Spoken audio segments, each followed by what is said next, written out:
Ladies and gentlemen, welcome aboard the Wright Flyer.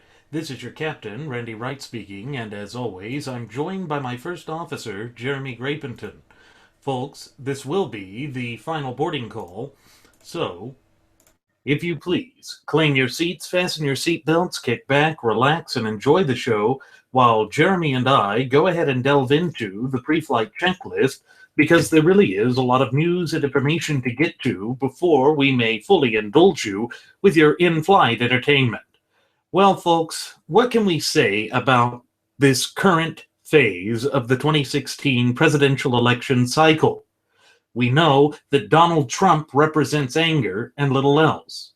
You know, Jeremy and I have reiterated time and again a lot during this cycle that the people are understandably upset with the way that the detente wing of the gutless opposition party, or GOP, has treated them. Time and again, the party has ignored the will of the base, basically thumbing their noses at them.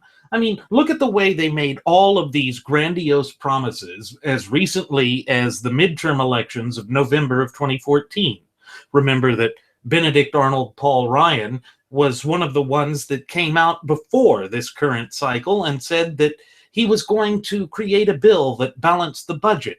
Yet then, as soon as he takes the Speaker of the House position away from John Boehner, he caves and capitulates and collaborates with the Barack Hussein Obama regime, giving them everything they wanted in this omnibus bill, including funding for the unconstitutional executive amnesty and betraying conservatives. Yes, that contributes to the anger that we're seeing. But anger alone will not win elections. Anger alone will only serve to discredit the conservative movement. That is a danger and risk that we're running right now, folks. And the New York billionaire, businessman, real estate tycoon, and all-around vulgarian is the personification of the detrimental impacts that will result if we turn to anger alone.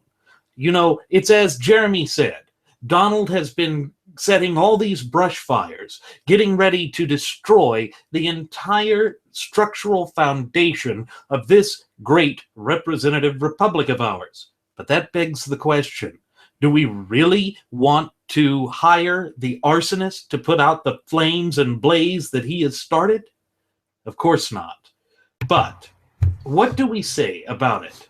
This is something that has been in the works for years and only seems to be getting worse. We already heard from Speaker of the House, former Speaker of the House, John Boehner, that he would support the current Speaker of the House that I just mentioned, Benedict Arnold Paul Ryan, and former, you know, he was the former Romney vice presidential nominee. He wants him to go to the White House. Now, folks, that is an attempt to subvert the will of the people.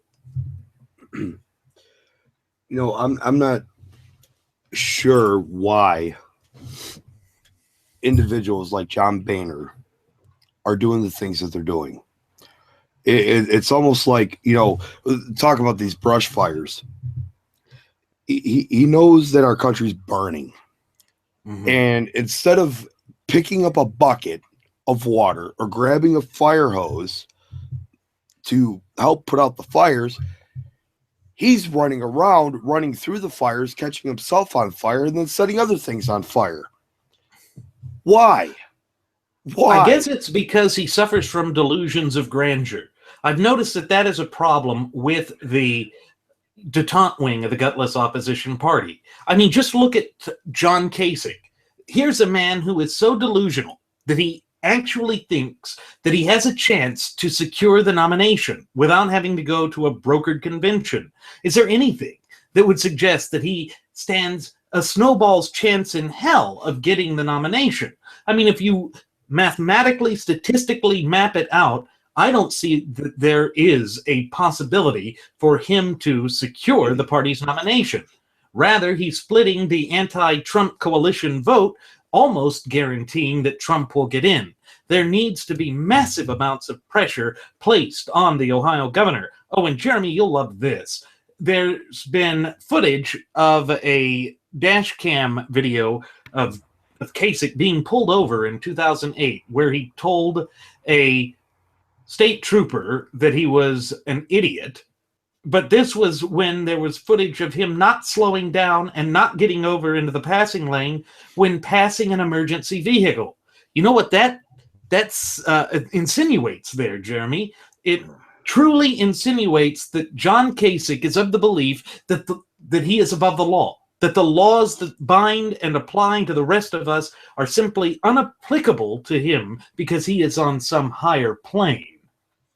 Well, not only does it insinuate that he thinks he may be above the law, but it also is proof that he has no regard for those that enforce the law. So not only is he thumbing his nose at the law, he's thumbing his nose at the law enforcement officers.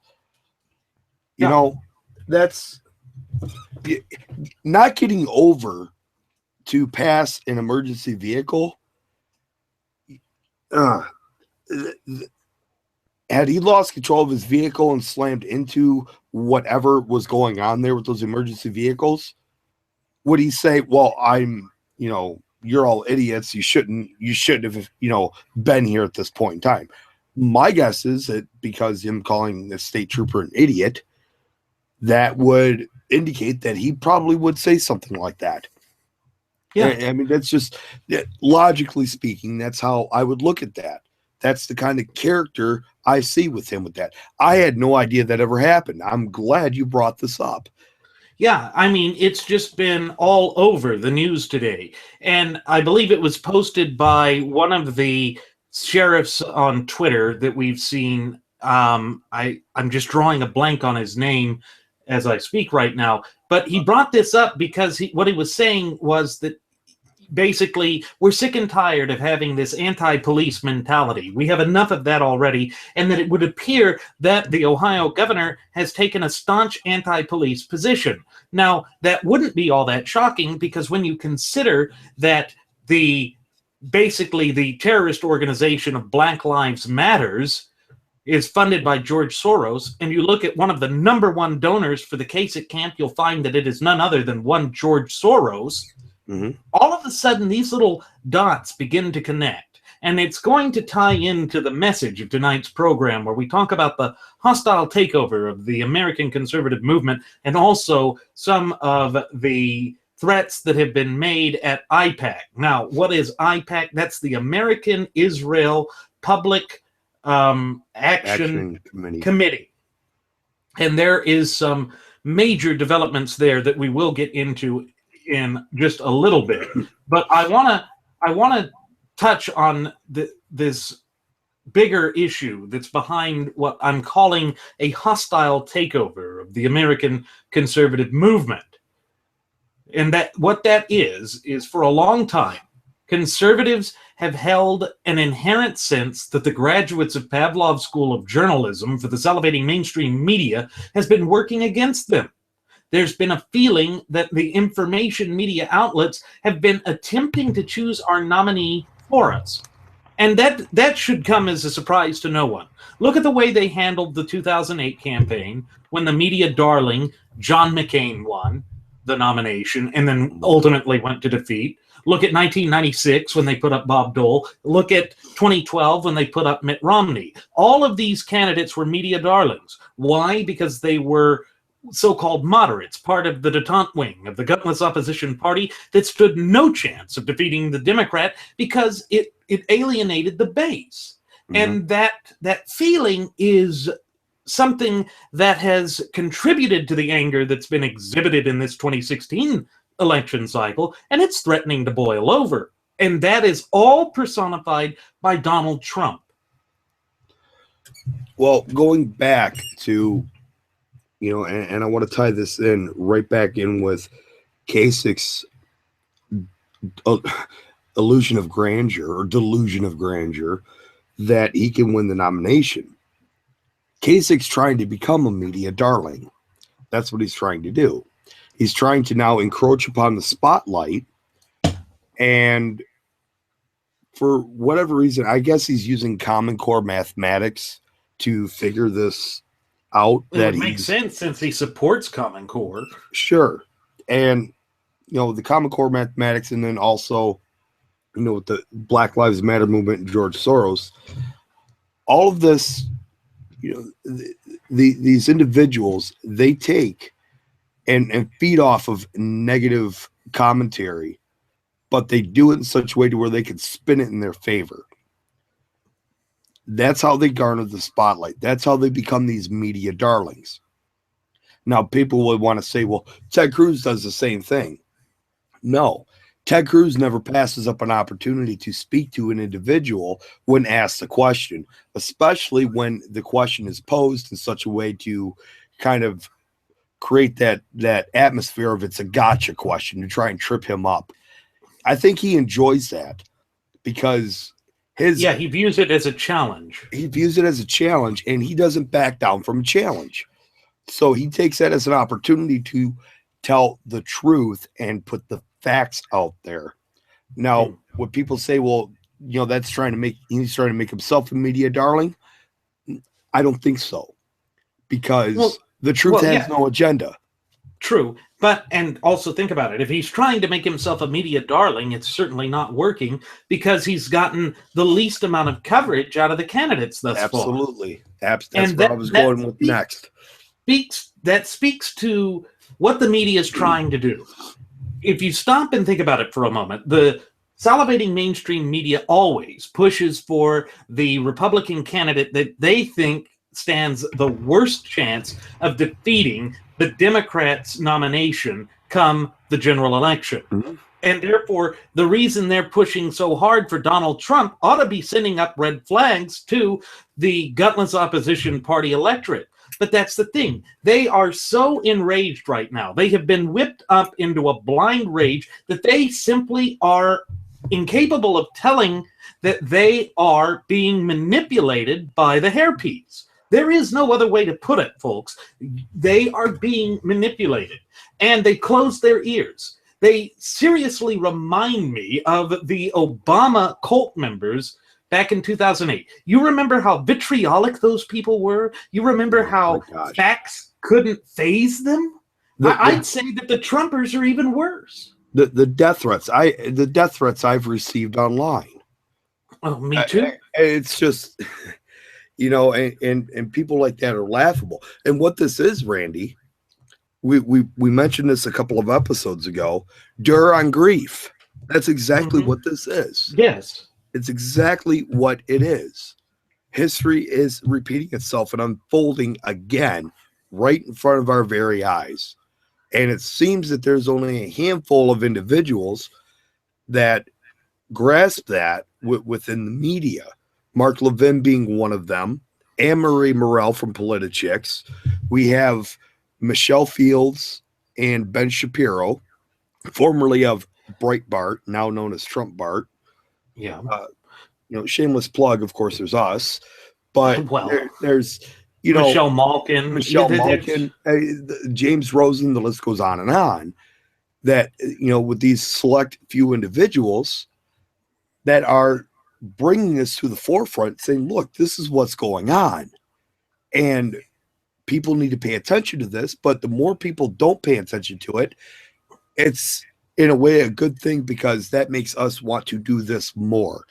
We're not going to stop. Folks, we've pledged that we're going to continue to do this. We are never going to give up.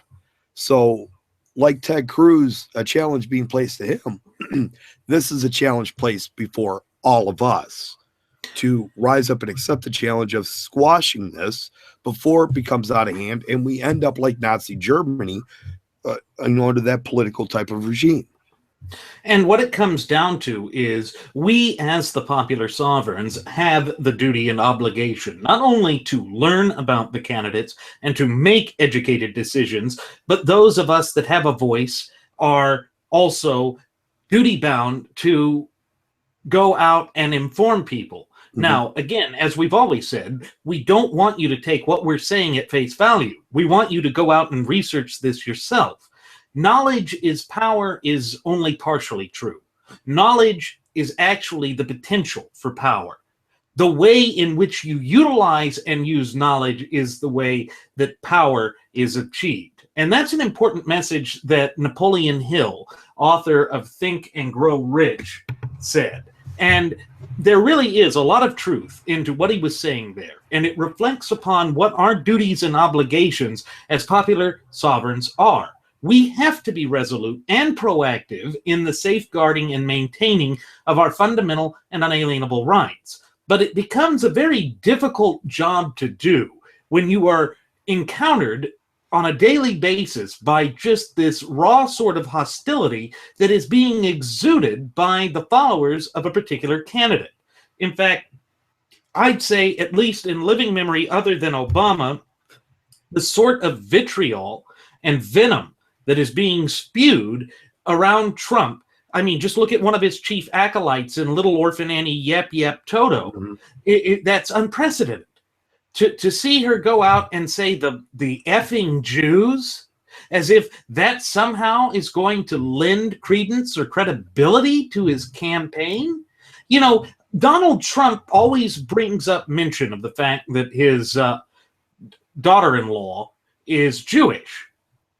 Well, if that were the case, if he were really a supporter of Israel, if he was really feeling like he wanted to have the Jewish vote or cater to the Jewish vote, why would he not go out and condemn the statements of his lead cheerleader and lapdog?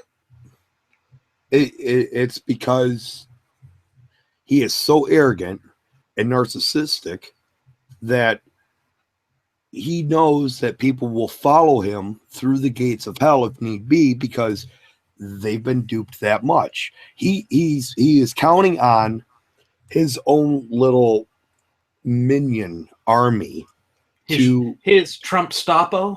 His Trump Stapo, yes, to carry things out. He's already put the action into practice, and now they're just perpetuating it. And so it's almost like they're going to take the brunt of the attacks, leaving him unscathed.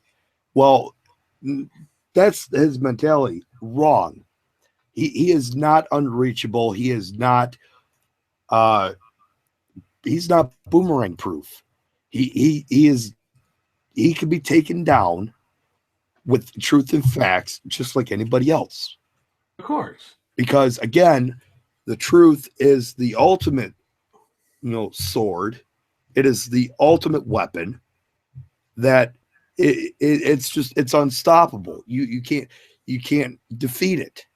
There's no agenda attached to it. He has an agenda, and his agenda is what he says is the truth. This is what needs to be done, blah, blah, blah. I'm great. I'm big. I'm huge. I have a bigly brain, blah, blah, blah, whatever.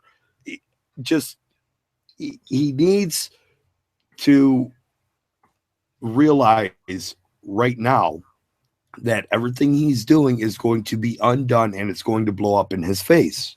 Yeah. Yeah. And, there's been this information outlet problem, particularly with the conservative media. And I use that term rather loosely here. When if you really want to understand the current civil war that's raging within the rank and file of the Republican base, it's important to look beyond the typical mainstream media. So let's start off by looking at a Mediaite piece by John Ziegler. Now, just to give you a little bit of background on John Ziegler, he is a radio show host. He is a conservative. He has made some rather uncomfortable predictions in the past. He predicted that John McCain would get it in 2008 and would lose. He also predicted in 2012, well before any of the other pundits were, that Mittens Romneykins would get it and would lose. So now he puts out this piece yesterday in which he pointed out that the alleged conservative media has a more difficult terrain to manage than their left-wing counterparts. Now, what he meant by that is when you look at the conservative media, the so-called conservative media, they are forced to compete for ratings more than any of the so-called salivating mainstream media. And that's because they are forced to compete with one another, and they are forced to compete for ratings, whereas the networks, which have their own news outlets like NBC and ABC, they have enough inflow from their regular television programming that they aren't concerned with a profit. CNN, well, because of all of the Turner networks that have their cable contracts and being an affiliate of that, they are also infused with that. But you don't get that with talk radio. You don't get that with, say, a media outlet like Breitbart. That is a different story. But when you look at the so-called conservative media, the margins are very razor thin, and they often are competing against one another. Yet the one thing that Ziegler points out that should stick out for all of us is the dominant presence of Matt Drudge. And who would have ever thought that this reclusive individual would revolutionize media? I'm not going to deny him the credit that he is due for creating what he has with the Drudge Report. I mean, at one time, the Drudge Report was a place I would go and stop for my media news. And we'll be fleshing this out a little bit, but I want to stop and basically ask, what in the hell has happened to Matt Drudge? And I'll tell you, Jeremy, it was interesting. At one of the recent gutless opposition presidential debates, Matt Drudge showed up in the audience, basically discarding his anonymity, and sat next to little orphan Annie Yep Yep Toto. Are they dating? You know, I'm not one to delve into, you know, people's personal lives as far as, you know, who they're dating, who's this and that, unless there's actually some kind of political affiliation here. And I think this would be one of those times. I do too. It's, you know, is Matt Drudge the new Bill Maher? Well, if you look at the way that these two were interacting during that debate, it leaves lots of room for idle speculation. Now, of course, we deal with facts here. We're just throwing it out there because if that is the case, then it might explain part of the reason why it would appear that Drudge has jumped off the deep end, much like little orphan Annie Yep Yep Toto. She has been increasingly falling into irrelevance. And it's because of her radical statements, her off-the-wall statements that have no reflection with respect to conservatism. You know, she even came out and said that it would be okay if Donald Trump committed abortions on a table in the White House. She'd be fine with it because of his stance on immigration. But here's the thing. If you remember what he said back in the 2013 CPAC, that is where he came out and fully embraced illegal immigration. He even went so far as to say that Mitt Romney self-deportation thing was too harsh. Well, this is, you know, the whole backdoor amnesty thing, or the touchback amnesty. You know, he's all fine and well with, you know, deporting everybody, but it's okay, you know, they get deported, but it's okay, they can come back so long as they follow the laws. Sorry, but the law says that if you're here illegally now and you're deported, you can't come back. Well, I guess that's just a little technicality for the Donald. Just a little one. Just a little one. Just tiny. About the size of of a dandruff flake, maybe. Yeah. So here's the thing with Matt Drudge. As you all recall, the reclusive Drudge got his start in the infancy of internet news reporting. He was one of the first to break the Monica Lewinsky scandal. He's always claimed that he was, in fact, the first to break that scandal, and he made himself a target of the Clinton regime. Remember, there were all sorts of libel and slander lawsuits that were filed against him, and if I'm not mistaken, and if memory serves me correctly, that is what caused him to become a virtual hermit living only in cyberspace. But despite the organized effort mounted by Fabian socialists, he had cemented his credentials with the conservative base. Remember, at that time, there were relatively few conservative outlets. Okay? In the 90s, Rush Limbaugh had only been on the air for about 10 years. That was just the beginning of the conservative pundit revolution on talk radio. Mhm. Then on news, you didn't have Fox News until just 5 years before the Clinton scandal started, and that hadn't grown big because it wasn't in most markets yet. And your average conservative media outlet were old magazines like National Review that had been started by William F. Buckley Jr. And basically, that was a barren ground with respect to media. Because of their subscription model, it meant that they couldn't get their word or their message out to the vast, massive amounts of audience members that the cable news media or the traditional network television news media could. In fact, to this day, the television networks still have more ratings than any of the cable ones, which is shocking. And, again, this ties back in with, creating a golden child for the media or the chosen person for the media. They're stacking the deck against the American people. They're doing this in, with sleight of hand. They're doing it with smoke and mirrors. So-called conservatives coming out and touching on this. It's almost like these individuals within the mainstream media that claim to have been conservative are now showing their true colors. They have come out of the media closet for Donald Trump. And have joined the Trumpstapo, apparently. Yes. And again, there's only a few select individuals that are, putting this out there. Maintaining any integrity. Right. Putting out the facts, maintaining any integrity, showing things for what they truly are. So and again, and see, Goebbels was efficient at this. Goebbels would within his principles of propaganda, he actually said, and I'm going to come right back to this because I'm going to tie this in a little bit later on when we get to the part of the show where we speak about David Duke. But the same principle applies here.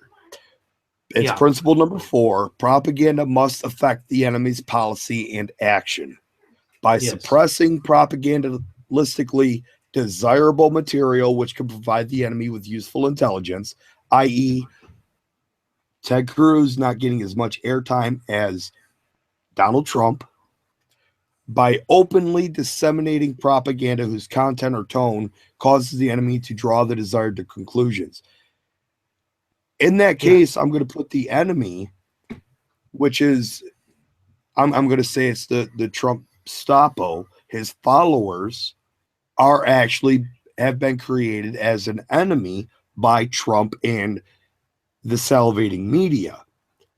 Because, see, when they put all of the Trump propaganda out there, when they take all of this and they put it towards Trump, what they're doing is causing their followers to draw a desired conclusion.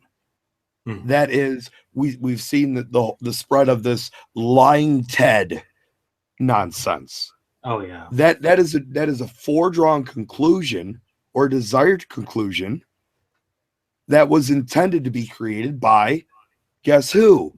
The people putting the propaganda out there. Right. And we even have it now that there are more and more of the people of Trump-Bart that have been leaving Trump-Bart that have been insinuating that the reason that Breitbart Media has been giving Trump all of these puff pieces, all of these, glowing reviews on that website is because there has been money through backroom deals, perhaps a non-affiliated yet affiliated super PAC funneling money in that Trump has essentially been purchasing positive media coverage from Breitbart. Now, folks, does that not go against the grassroots image and the grassroots purpose that Breitbart was originally attempting to conceive when he created this? I believe it is. Sure. Absolutely it is. Absolutely. And with Rush Limbaugh speaking on both sides of his mouth, that there is classic conjecture. It's diversionary. It's designed to, yes, get people to think, but when you speak more out of one side of your mouth than the other, of course, the more you say about Trump and the less you say about Cruz, your followers and listeners who would usually or originally support Ted Cruz, well, now they're not hearing as much truth about him. Instead, they're hearing these false positives and false truths about Trump, and they're switching over. Yeah.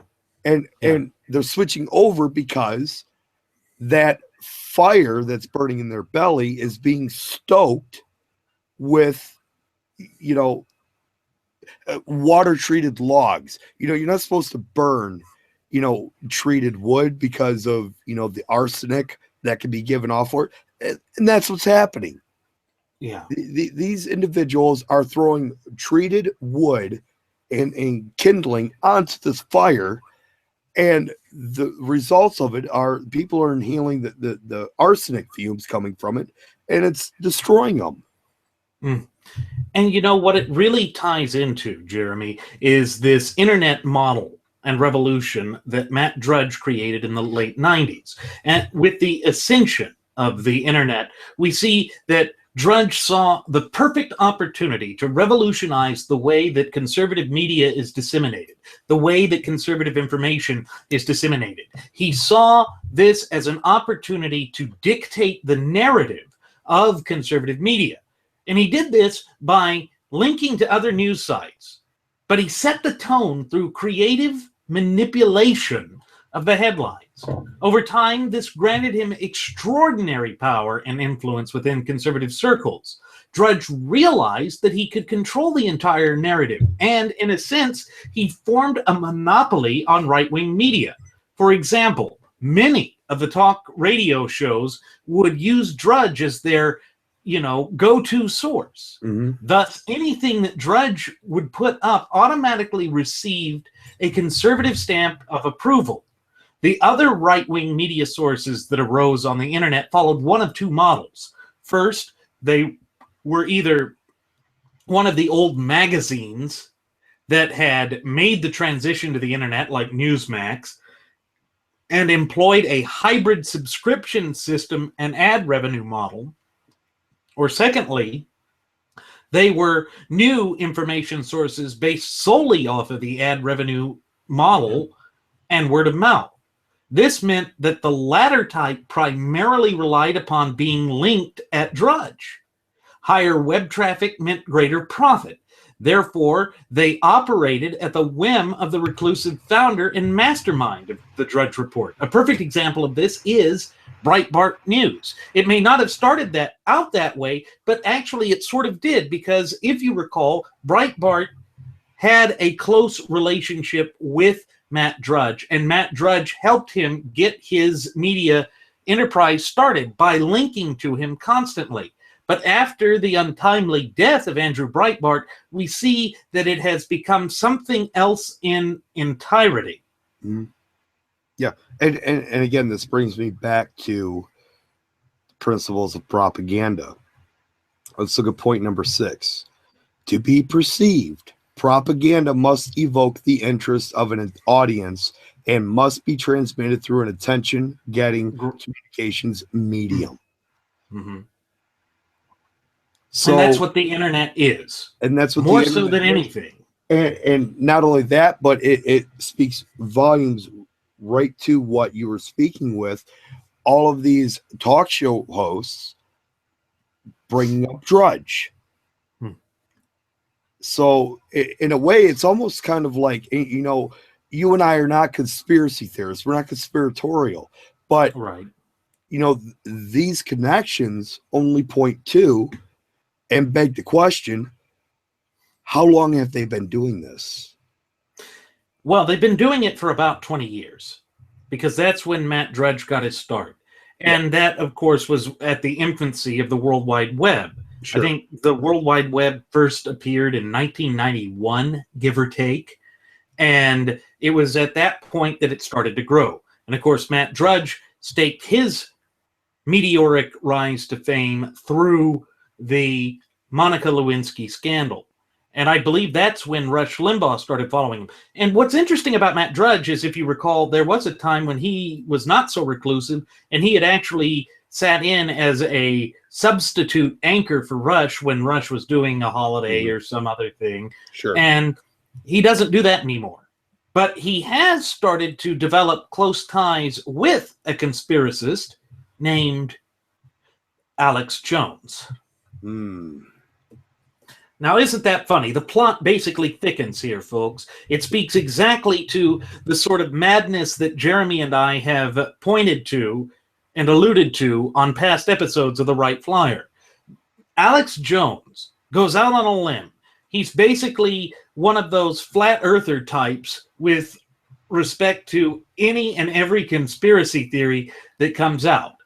I'm surprised he hasn't come out and said that Ted Cruz was actually brought here by little aliens. You would think he was giving George Norrie and Late Night Coast to Coast, or whatever the heck that was, a run for its money. Yeah. And, well, you know, or a Sasquatch, put him in one of those, kitty backpacks and walked him across the border or something. It's just, aligning yourself. There's an old saying: when you lie with dogs, you get fleas. Matt Drudge cannot take enough flea dips now to rid himself of the fleas. It's becoming that point. It's amazing that the listening base of people would actually latch on. It's like they have this false loyalty. It's if you can't beat them, join them type mentality. Go along to get along, whatever cliche you want to use. And that is part of the biggest problem of why we have the circumstances and situations that we do, because people are not willing to, rock the boat. They don't want their lifestyles disrupted. Well, I'm of the mindset that if I'm in a boat with somebody and we're looking at imminent danger, the boat's going to be capsized anyways. We might as well just capsize it right now. And, that way we have a better chance of, surviving it. If we're in a boat and there's a tidal wave coming, guess what? I would rather be out of the boat before the tidal wave hits me. Yeah. That's just me. But, I've always been kind of the individual to where, I like to disrupt the flow of things for, an ultimate reason of accomplishing good things, especially when I see negative things coming around. I always embrace the negative. People have, I've heard people say, if you want to have a positive life, surround yourself with positive people. No, because all that does is give you a false sense of reality that everything is hunky-dory, unicorns, rainbows, gumdrops, and teddy bears. No, if we don't have a sense of negativity in our lives and we don't embrace negativity, we will never make mistakes, which means we will never learn anything. And if we stop learning, we might as well consider ourselves to be dead. Right. Now, the important thing to take from that is you take positivity when it comes to building your business, building your persona. You do that by whipping the negative around, taking a positive aspect with respect to that. Sure. That way you're not a pessimist. It's good to be an optimist. But again, reality dictates that you are at some point or another going to interact with negativity. Mm-hmm. And it's best that you know how to do that. And the only way to know how to do that is to combat it. Yes. And when you look at Alex Jones, it's kind of interesting with Alex Jones. We see that one of the first announcements that Trump did after officially throwing his hat in the ring was to appear on Alex Jones' show. And he basically complimented him, saying he had a wonderful show and was explaining what he was. And this is why Alex Jones is now gaga over Trump and has been since he's become an official candidate for the nomination. And again, it just goes to show that what Trump is doing is playing on this narrow, razor-sharp margin that conservative media has to play to so that he buys them off. That's why you see them do this abrupt, very crisp military parade ground about face when they see that Trump is going to bring them the cornucopia of a money train. And because he's not a conservative, therefore they drop the conservative mantra like a hot potato, because as you can see, it's really for them all about profit.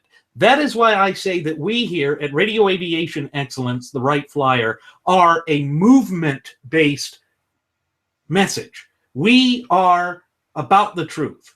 If profit comes from that, that's good. Yes, we'd like to make a profit, but that is not what drives us. If we lost a little bit by staying to the truth, I'd say we stick to the truth, because ultimately in the long run, we will make a greater profit if we remain true to our core, if our substance remains true to the audience that we're aiming for. And that speaks to where we hold our allegiance. Our allegiance is to the Constitution. It's not to a political party, and it's not necessarily to a particular political ideology. It is to the Constitution. Now, certain political ideologies are, by their very nature, diametrically opposed to the Constitution and everything that it stands for and represents. Take, for instance, the Fabian socialists that have taken over the Democrat Party. Sure. That is where we are, and that is why I say it is so important that you realize that we're not going to give up on this. We are not going to back down. We are going to double down on the truth, because that is our mission here. Well, and again, we come out that much further ahead in the long run. See, and this is the issue that a lot of individuals, whether in their personal lives, starting up a business, or maintaining a business, or even getting involved in politics for the first time, or whether they've been involved in politics their whole adult life, individuals don't seem to make the connection, and this is a very bad thing to do. They're just looking short term. Now, looking short term is fine, but you have to also look at long term. You have to look at both aspects. You have to weigh out what you do in the short term, the statements you make, the actions you take, the people you support. How is that going to play out in the long run? Again, going back to the brush fires set by Trump. It's fine it's fine to want to set a fire under somebody, proverbially speaking, in order to get them to, revert back to the way that they should be behaving. What's not fine is when you set those fires and you ignore them and you don't maintain them. You don't have a controlled burn, because without a controlled burn, the long term is everything else is caught fire, especially with John Kasich running through it and catching himself on fire and just spreading it like madness. Yeah. And, when you look at the relationships with Drudge and the other various so-called conservative media that's out there, there's nothing wrong with these relationships per se, except for one thing. It creates what I like to refer to as a deadly funnel, where all of the information is compressed and is coming from a singularity of a source, a kind of collectivist mentality, but only in one area. Now, if you look at the Blaze and what Glenn Beck has done there, it has been able to be anti-Trump due to the model that he has created in attempting to construct this alternative media source. And because he has infused it with his own personal money, that has allowed him to branch out. it's diversifying so that it is not becoming this inbred system, for lack of a better term.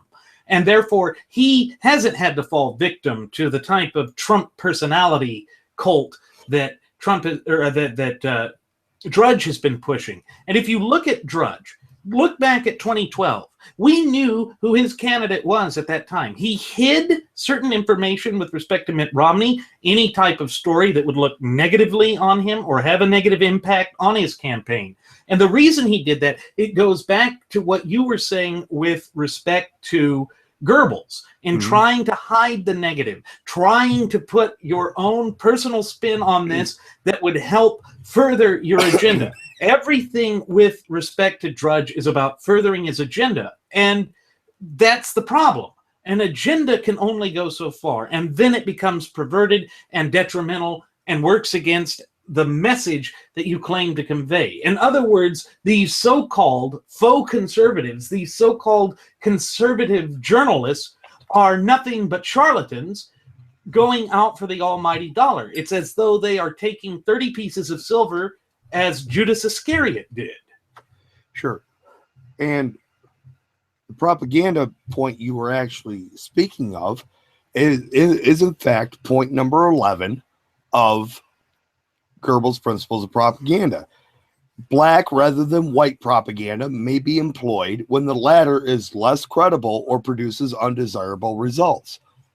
In other words, hiding stories on Mitt Romney that would be detrimental to Mitt Romney's campaign would be considered black propaganda, because you're shrouding it. You don't necessarily put the truth out there if it's going to damage your image or damage your agenda. So therefore you suppress it. And that's what he was doing. Yes. Yes. So again, we go back to the question, how long has this been happening? What you said, over 20 years. You know what? Yeah. I think that's a very accurate assessment of time frame on how long this has been happening. So again, now we can look at Matt Drudge. Could we say that, he's been kind of a disaster in the way, flapping in the breeze, hanging out in the breeze, or is he a just new waiting? age William Randolph Hearst? I think that would be a fair comparison to make, because if you look back at what William Randolph Hearst did, he was the one that created the type of establishment media, the so-called salivating mainstream media. He is the one that was the architect of Pavlov's School of Journalism for the salivating mainstream media. And he was able to do that in print media at a time when most newspapers didn't think on a national scale. He was one of the first to utilize the telegraph and the wireless to broadcast news all over the place, and he used his ever-increasing wealth to form a monopoly, to form a conglomerate of newspapers. Folks, you really ought to watch Citizen Kane sometime. It would give you a glowing insight. And what did William Randolph Hearst do in his latter years? He became a recluse. Now, isn't it funny that we see that same type of characteristic exhibited by Matt Drudge, who is becoming the kingpin or the linchpin of the so-called conservative digital media? In other words, Matt Drudge is the new age, the modern era's William Randolph Hearst. Sure. And William Randolph Hearst, I believe he had something to do with all the mudrakers. Yes, he did. Regarding Woodrow Wilson and Teddy Roosevelt and all that stuff. So he propagated the false narratives that were coming out of Cuba that manipulated public opinion, that was originally staunchly against interfering or intervening in Cuba in support of it. And that is what got the USS Maine in Havana Harbor. And so you see, from that, it led to a war. He orchestrated a war, and then he faked it for Edison movie cameras to once again sensationalize the news. That was yellow journalism. That was the start of sensationalism that continues to haunt the salivating mainstream media and to basically deceive their viewing audience to this very day. Yeah. Now, an interesting fact about William Randolph Hearst, he had a very famous granddaughter, Patty Hearst. She was killed by the cultist Charles Manson. Yes. And, it was actually, well, no, she was involved in the kidnapping with the bank robbery and the heist and all that stuff. And I thought Patty Hearst was killed. I could be wrong. I believe. Well, the kidnapping was back in 1974. Actually, you know what? You're right. You're right. She was one that was kidnapped and killed with the whole Manson thing. So yeah, it's just again. And she had been married to that. What was his name? Bernard Shaw. Well, yes, there was that. But there was that one that was, goodness, he was that movie maker that got caught up with all of the child pornography stuff. Oh, Woody Allen? No, not him. I'll think of it here in a minute. Okay. Well, anyways, I mean, there's connections, with all of this. And, again, not to sound conspiratorial, but I just thought it'd be kind of a little, fun fact or tidbit to throw out there. And, you're right about her being the one that was a Symbionese Liberation Army. It was the one I'm thinking of, I guess, was the coffee magnate's daughter. I get them all confused. Sorry about that, folks. Well, it's just, again, I bring it up as, just a little tidbit of information, but it goes back to what you were saying earlier regarding what we do. We research things in order to expand on the knowledge that we have with regarding certain circumstances and situations. So, this is just me, it was Catherine Tate that was killed. Catherine Tate that was killed, yes. So Patty Hearst was she got into the Stockholm syndrome. Exactly, yes, the Stockholm syndrome and all that. So, it's kind of, eerie that she too, in a way, kind of manipulated the media. Well, yes. Yeah. So, I guess that's the grand point that I was trying to make there. So digging into these individuals, if you look at their connections and you look at, family members or associations that they have with other individuals, and you start to tie things together, it starts to actually unravel this web of deceit of what goes on. Right. So it's kind of almost like there's that geometrical shape that is never, it's like the like a Klein bottle. You have the inlet to the bottle is also the exit, and it's one continuous thing, but you can put something in but it never comes out type thing. So again, this is the point of researching what we say, dig deeper. When we throw individuals' names out there, research those individuals, see who they're tied to, see who they're associated with, because it will reveal more information for you that will help you understand things a lot better. It'll give you a broader spectrum in which to view how everything is tied together and how history is repeating itself. And speaking of history repeating itself, just again pointing back to Matt Drudge's manipulation of the conservative media with respect to Mitt Romney back in the 2012 cycle, that's when you started seeing more and more conservative pundits start to open up to Mitt Romney, who was, by any stretch of the imagination, nothing short of an all-in-all-out moderate, part of that detente wing of the gutless opposition party, or GOP. And we're now starting to see this deadly funnel of information repeat itself again. History is repeating itself right now in the 2016 presidential election cycle, but it's even worse. It's even worse than it was in 2012 because Matt Drudge has doubled down on his efforts. It's become a much nastier mudslinging contest that we have seen with respect to this almost fascistic type of regiment that is coming out of the Trump Stapo, and it's dominated the media cycle. Why? Partly because he was a former reality television star. I think that all of a sudden people are starting to want to relate to an entertainer as opposed to a leader. We have confused leadership and entertainment as if they had been infused into one thing. And I think that ultimately that is going to be detrimental for the country at large and in the long run. Well, sure. I mean, it would be no different than,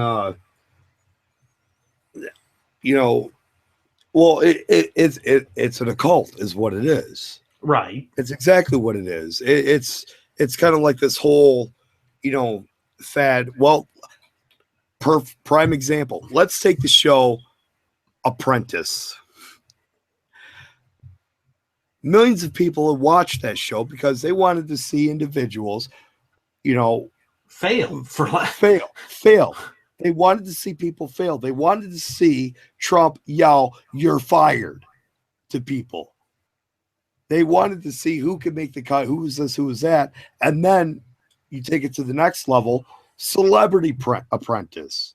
I mean, that's like the Roman Colosseum on steroids. You had all of the participants in the audience in the Roman Colosseum. They weren't there to watch the gladiators succeed. They wanted bloodshed. They wanted to watch those gladiators die. Yeah. Get mauled by animals, mauled or slain by other, Roman gladiators, so on and so. They wanted that chaos. And because you mentioned this, and I'm sorry to interrupt, you're going to like what I'm about to interject with here. I've seen some of the Trump images come up, some of the Trump iconography come up as a lion.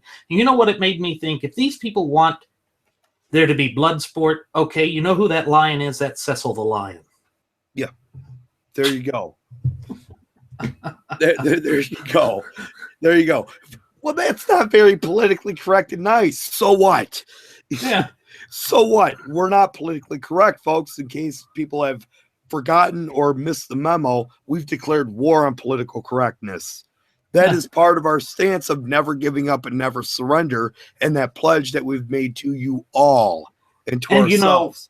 With the Trumpettes saying, but Trumpolini has been against political correctness from the start of this thing. That's why he's refusing to go on to this next debate, because Megwin Kelly will be there. You know what? If he can't handle a few tough questions from her, that's not political correctness. That's a lack of a spine. And you know what? He's the cowardly lion. So once again, the lion iconography comes right back into play. Because if you remember, the cowardly lion was the depiction of William Jennings Bryan, the great populist that was speaking of the Cross of Gold speech and trying to make America go to bimetallism. And he was trying to do all of this in the name of the people. But it really was a disastrous campaign. He came up through a brokered convention and fell to defeat to William McKinley in the election of 1896. And that's what's going to happen with Trump. You talk about history repeating itself. Well, guess what? 1896, what year is now? 2016. You notice that it's the two sixes in the sixth part. Yep. Isn't it funny that populism is coming together 120 years apart? It's amazing. It's amazing. Again, history being the ultimate teacher, even more so than pain. And I've made this correlation before. Pain is an absolute great teacher. Pain teaches us what not to do. Yeah. You put your hand on a hot stove, you get burned. You learn, unless you've got something detrimentally wrong with you, not to put your hand on a hot stove again. Yeah. History is riddled, full of pain, full of events and activities. And Randy, I don't think this country has felt enough pain yet. And it's almost like this is natural law coming into play here. With divine retribution. With divine retribution, with a big old paddle, getting with holes drilled in it so it whistles and it reduces the wind resistance, and it gives you those welts that make it to where you can't sit down for a month of Sundays. That kind of pain is getting ready to smack the derriere of this country. And it's going to be hard-hitting. It's going to be so bad that people are going to be shaken from it.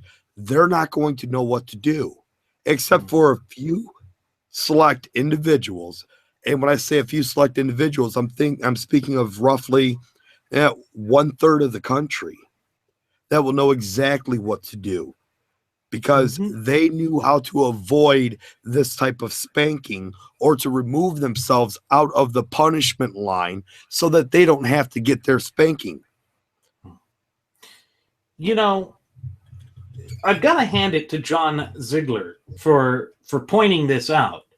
He's one of the few that had the courage to do it, and he was one of the first ones to open up on Trump around the same time that we started opening up on Trump. And I think that that's an important thing to keep in mind here. If you are going to be proactive and going after these detrimental and nefarious forces that are out to destroy this country and the conservative movement within this country, you have got to be willing to take a stance, and you've got to be willing to take a vociferous stance if that is necessary. Now, I'm not saying this as go out and just be angry. No, I'm saying be responsible for yourself. Accept the consequences for your action. Be brave and courageous, willing to accept the truth, willing to go out and preach the truth, even if those around you don't reciprocate or become hostile towards you. It is important that you stay true to yourself. And that is why we have made the commitment and the pledge that we have to you, that we will never betray our convictions or betray the truth. Because to do that is to betray what our founding fathers gave to us, and would be to betray the birthright and inheritance of the up-and-coming generations and those generations that have yet to be born. You know, and again, I have to bring up the word abandonment. Trump threw that around as propaganda to attack the other candidates by, in Nevada, and saying, well, all of the candidates left. They woke up this morning, they went, shook hands, talked to people, and they left. But I'm still here, and I'll be with you all night long. I haven't abandoned you. Now, here's the thing. What he has done was he has forced people to abandon their principles. We will never abandon our principles, ever. That is part of that pledge that we have made. With abandoning our principles, to me, if I was to ever abandon my principles, I might as well lay down in front of a speeding semi-truck in rush hour traffic that has been given a clear path to do about 100 miles an hour. You might as well lay down of the Trump train. Oh, you might as well lay down and die if you're going to abandon your principles. Because if you abandon your principles, there is no way that you can be able to press on. There's no way that you can be able to stand sure-footedly on what you believe and what you say and the actions that you do. Consider what our founding fathers said was so important to them when they came together and risked everything to sign the Declaration of Independence. What was one of the things that was the most important aspect of what they were putting at risk? Their sacred honor. Their sacred honor. They valued that more than their lives. Yes. They valued that more than their lives. Where is the sacred honor with Donald Trump? Where is the sacred honor with the Trump followers? Because sacred honor means that you always be truthful, that you honor those around you, even if you disagree with them, that you take the moral ground. Morality is all but dead. And we certainly see that Donald Trump is no harbinger or paragon of morality, conservative values, or virtue. Certainly the way that he goes into these ad hominem attacks on all of his opponents, thereby alienating their voters, instead of taking the fight to our true enemy, to the ones who have come out and stated that they want to fundamentally transform the country. Why doesn't he do that? It's because if you look at his past statements, if you look at his past political positions, that has been the side that he has always aligned himself with until suddenly, drastically, and overnight, when he decided that he was going to run for president, he changed, did a 180. Individual brush fires, folks. Every statement he's made, every position he's held, every action he's taken is all one independent brush fire that he set to burn this country down. Yeah. And when he's neglected those things, he's taken a stance on, well, I'm absolutely pro-choice, because he was asked if he was ever president or if he was elected president, would he get rid of what was it, the partial birth abortion? Yeah. And he said no, because he's pro-choice. But then he comes right out again, lights another fire, willy-nilly, do. Oh, I got a can of gasoline to match. Gee, wonder what I can do with this. And then he says he's pro-life. Once again, just showing that he's consistently inconsistent ever since he's officially thrown his hat in the ring and decided that he was going to run for president. Right. I mean, it's literally somebody that we shouldn't be handing the reins of political power to in this great representative republic of ours. No, and the point there being is he doesn't have any principles. No, he adopts these false principles on one side to garner the support of a certain a particular audience, and then he abandons them because he changes principles. When you have a set of principles, when you change those principles, you are abandoning your former principle when you adopt a new one contrary to it. That is abandonment. And he wants to talk about people, other candidates abandoning their constituents. Yeah, folks, he is the worst offender of that. That is so Joseph Goebbels and Adolf Hitler. I don't know what is. Yeah.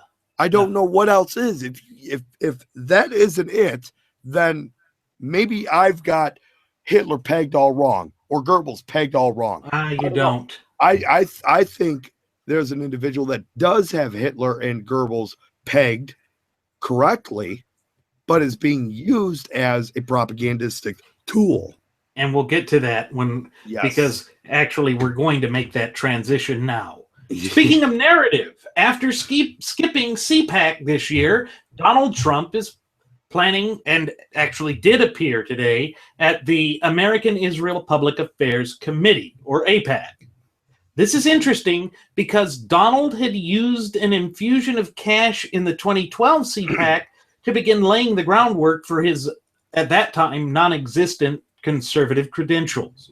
This is what led to that awkward endorsement of Romney during the election cycle.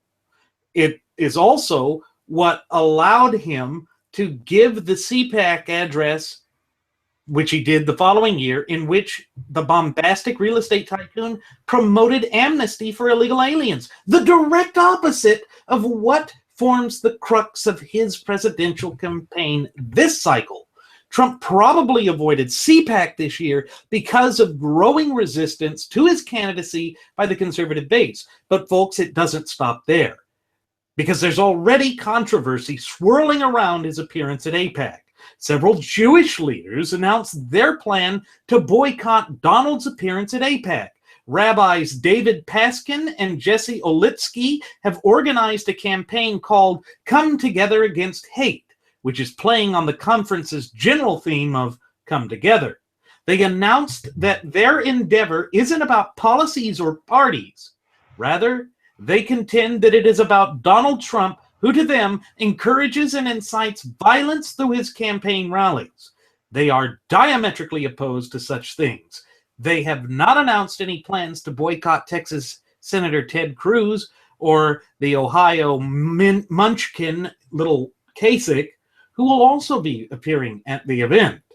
The rabbis have organized a group of about 300 of their compatriots to participate in this boycott, and it's already angering some of Trump's avid followers, one of which happens to be David Duke. Now, let the veil of suspense be lifted. Because David Duke, now we're going to establish this right now. David Duke is actually well-versed in Nazi propaganda. He's well-versed in the history and actions of Adolf Hitler and the whole Nazi movement. I believe he wrote a thesis on it for his PhD, if I'm not mistaken. Well, let's see. David Duke had earned his doctorate as part of a study of Eastern European affairs and Judaism, and basically the Ukraine. And what he was trying to do was to understand the rise of the National Socialist movement. Right.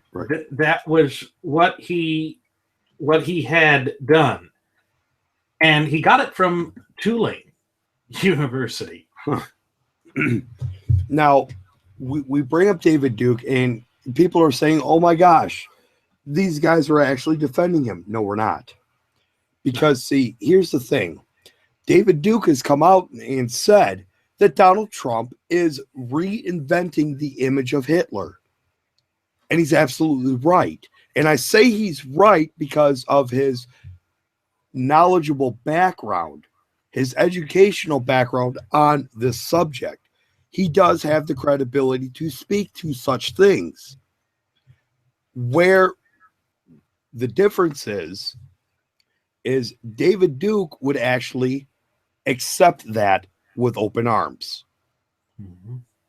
We only bring this up to disassociate ourselves and other conservatives from David Duke, because I've got a feeling that him coming out and saying this is an attempt, a propagandistic attempt, to tie the white supremacy movement with conservatives, which the media has done so many times. Look at Dylan Ruth. Just one example. Look at Dylan Ruth. They tried to tie some sociopath of being, having a Confederate battle or Confederate cross battle flag, and say, oh, he was a white supremacist, this and that, blah. He must have been, conservative and Republican, all this other crap. This is the danger, folks. This is what's happening. David Duke coming out and saying this, it's being used to make the connection to individuals that are conservative that oppose Trump. They're trying to tie it together. This is, again, is more Goebbels propaganda being instituted. Making this connection with him coming out and saying that, because conservatives like Randy and I are making the point that Trump is a fascist, a closeted socialist, Hitler-esque, Mussolini-ish. They want to tie all of that together and tie to label us, again, in order for propaganda to be effective. Certain aspects, people, phrases, events must be labeled. This is us disassociating that right there. We caught the boomerang, and now we're throwing it back.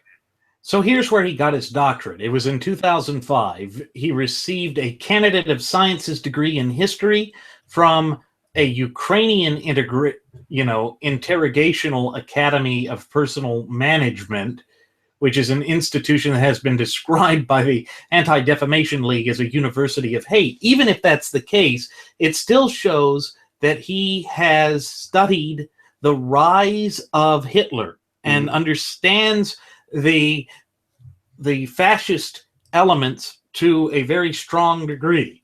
And that's what he dedicated his entire studies to. And so it's not something that can be ignored. And yes, I do believe that the graduates of Pavlov's School of Journalism for the salivating mainstream media is going to try and spin this as look, guilt by association with true conservatives. No, we say that Trump is a fascist because he shows the characteristics of what's in history, but we aren't doing it in a lauding way or a loving way as Duke is doing. Right. Rather, we are doing this as an expression of opposition. We are opposed to any form and facet of socialism. It doesn't matter what flavor or degree of socialism it is. We are diametrically opposed to socialism because we are strict adherents to the natural law tenets that underpin our shared United States Constitution. Yeah. So, and again, the point has to be made. And see, this is where the salivating media fails. Credit has to be given where credit is due, regardless of who that person is bringing the facts out. Okay. It doesn't matter if it's Obama saying that, ISIS is a danger and they need to be stopped. Well, he's right. They are a danger. They do need to be stopped. It's when somebody makes a statement like that, how they proceed with that statement by putting it into actionable works. That's the difference. David Duke has made the statement that Hitler is Trump is reinventing the face of Hitler. What David Dukes is going to do with that is he's going to garner support from the white supremacist movement to vote for Trump. And that is why you see Trump refusing to disavow him like he did before the big push on Super Tuesday. Yeah. It's because he thinks that is a part of the conservative movement, when real conservatives find that abhorrent. Now, it's interesting to note that the radical left-wing group, the Southern Poverty Law Center, is basically saying also that this is a fake doctorate that he received.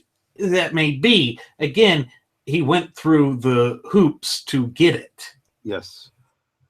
And again, we have to point out that this is where the disassociation comes from. We point out that Donald Trumpolini, yes, is in fact behaving in a fascist and socialist way. We do that because we want people to see it for what it is. Again, the truth has no agenda. When he stands up there and says, if I tell somebody to do something, they're going to do it. That is no different than what Hitler did when he gave marching orders to his Gestapo to implement things of, surrender your firearms. If you don't, we're just going to shoot you. Or forfeit your children. Give us your children so that we can put them in the Hitler Youth, which, by the way, happened to my grandfather. He was forced, him and I believe a couple of his siblings were forced into the Hitler Youth by gunpoint. The Gestapo showed up and told my great-grandparents, we're taking your children, and if you refuse or don't comply, we're going to shoot you. And then we're going to take them anyways. That's how they worked. Trump has that mindset. He has that mindset he says he's going to build the wall. Now, he hasn't come out and said Mexico's going to pay for the wall or else this is going to happen to them. No, in fact, now he says that's not even politically feasible. So once again, he's being inconsistent on the matter. Yes. So, it's the whole point of, again, when you make that statement, what you do with those statements and put them into practice, actionable works, that is what defines the character of your statements. If you make a statement and don't follow through with it, well, that makes you a shill. If you make a statement to the degree of, I'm going to tell people what to do, and they're going to do it. And then if you tell people surrender your firearms, like Hitler did, and if they refused, you put a bullet in the back of their head and buried them, on their own property or fed them to dogs, whatever the case was, that speaks to the character again. Mm-hmm. So, And I have to be honest, I don't have a problem with those rabbis wanting to boycott him and boycotting him. I think they probably did. I'm sure that event's over now. Sure. Because what we've seen is the tone that Trump has set for his campaign, and we know what his past statements are. He's already come out and told Israel that they must give up certain things in order to achieve a Middle Eastern peace. This is unacceptable. The Jewish state has been attacked merely for existing.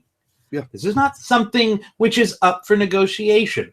But as you and I have stated before, Jeremy, on past episodes, Trump has repeatedly stated that everything is up for negotiation. You see, so it ties right back into the rhetoric that he has just been preaching time and again at his rallies and at various press events.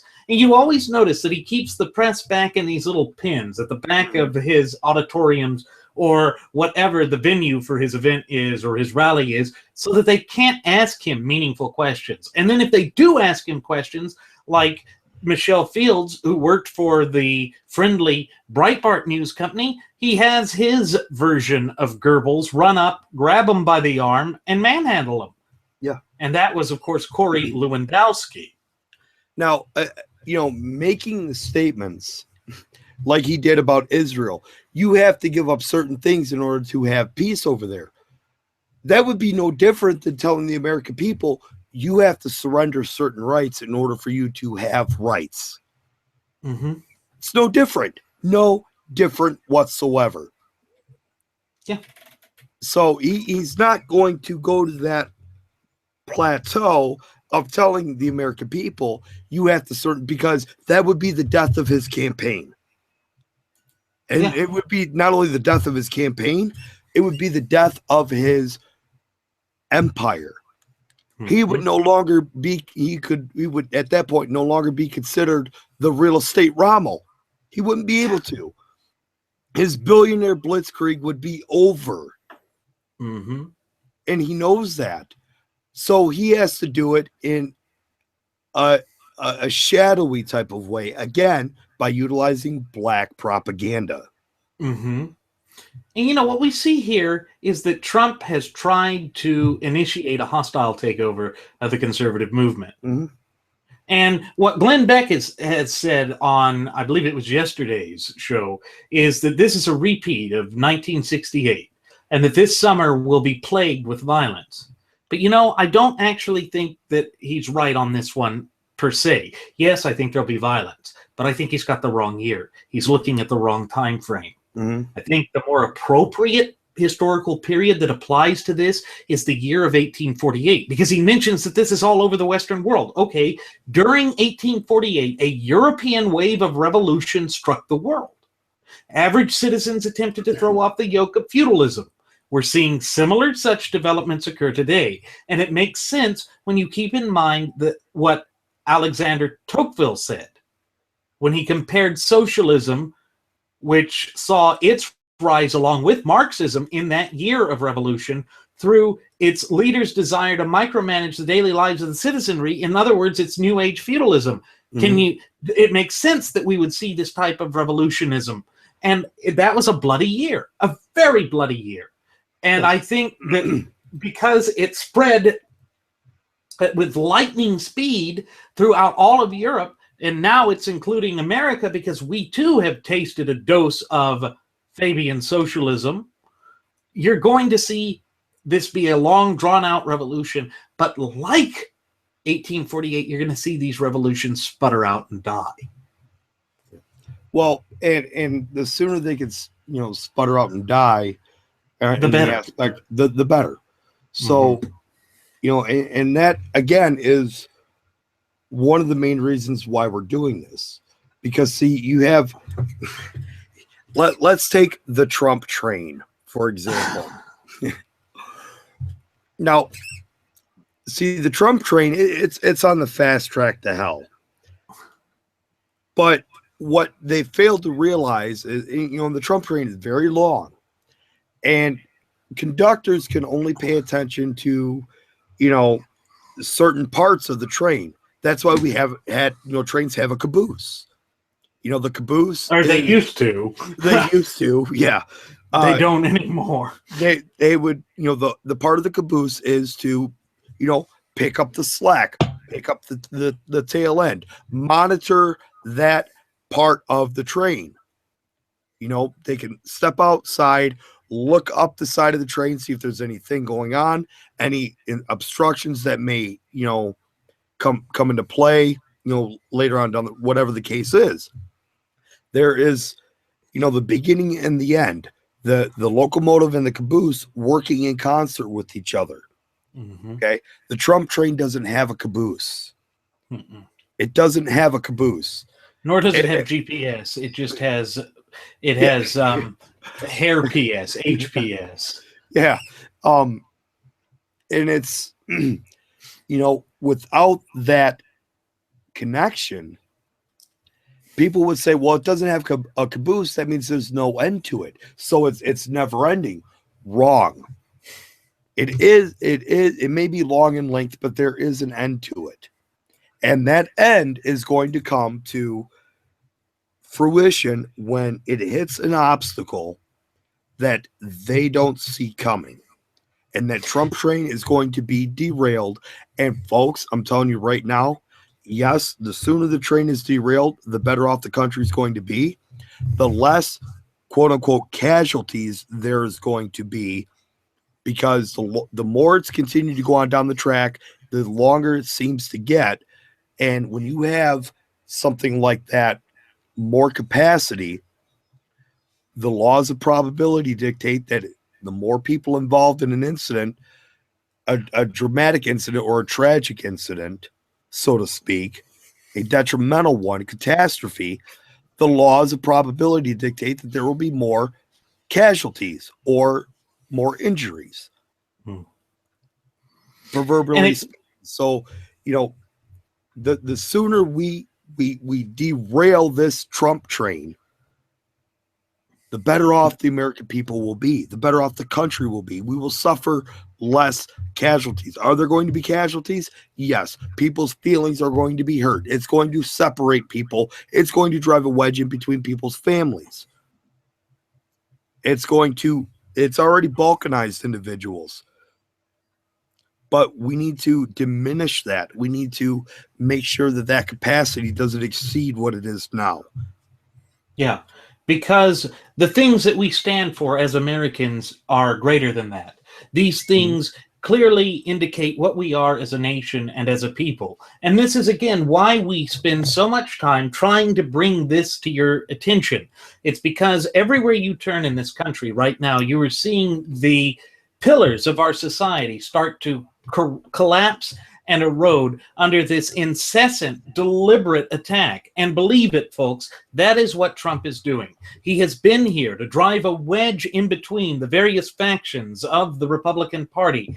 And that would explain why he had that clandestine and very mysterious and secretive phone call with Bill Clinton about a week before he announced his candidacy, before officially throwing his hat in the ring. It all ties into this type of power play that we have mentioned. And it's only going to get worse unless we start to act upon that now. That is why we're bringing this news and information to you. We want you to foster and strengthen a fluent and working knowledge of our shared United States Constitution, and thereby also your fundamental and inalienable rights, because it is going to take that step to ensure that you have the power to clearly see through the muck and moreau. And with these nefarious forces like that of David Duke playing out in front of the grand stage, it only means that this incident or this thing is going to get worse, and it shows no signs of letting up. And again, that is why we have vowed to you to remain true to the course, to never abandon our principles. That is what we are here for. And with that said, it is time for us to begin our descent I'm going to go ahead and send the flight attendant back for one last round of alcohol. As always, folks, I'm your captain, Randy Wright, and I have been joined by my first officer, Jeremy Grapington. We'd like to take this opportunity to personally thank you for choosing to fly the Wright Flyer. We invite you to leave any questions, comments, or concerns you might have, either here on our YouTube page or on our Google Plus page or our Facebook page. We also invite you to follow us at Twitter with the Twitter handle of @RadioAviationX. Folks, that's all one word, @RadioAviationEX. One more time, @RadioAviationEX. And there you will find a departure board, which provides the personal Twitter account of yours truly and my first officer, Jeremy. But most importantly, it also includes our Cafe Press page. Go ahead and take a look at some of the trinkets and goodies that we have there and join our first class passengers. Show your support for what we do here, because we're out to support you. Folks, we couldn't do it without you, and we want to thank you, as always, for flying the Wright Flyer. Hope to see you next time. Do take care.